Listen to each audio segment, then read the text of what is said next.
You have Yeah. Selena Gomez and Vanessa Hudgens, these Disney stars that you brought into the film. Yeah. And they've said in interviews that they kind of craved making some sort of rated R raunchy movie. Did you kind of leverage that? And at the same time, did you have to did they know that they were going into a kind of tone poem rather than a sort of expose on spring break?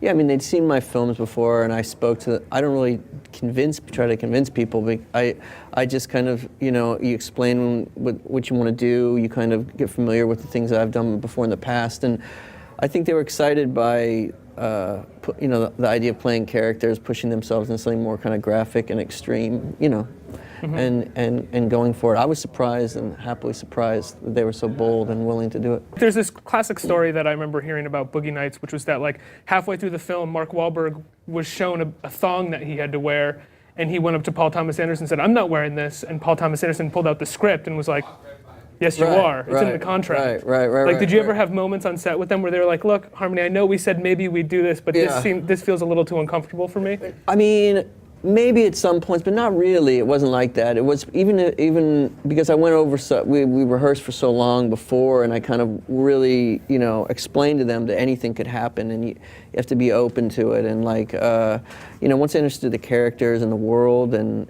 that it's a movie and all this stuff, there were really no mistakes. It was just about kind of experimenting.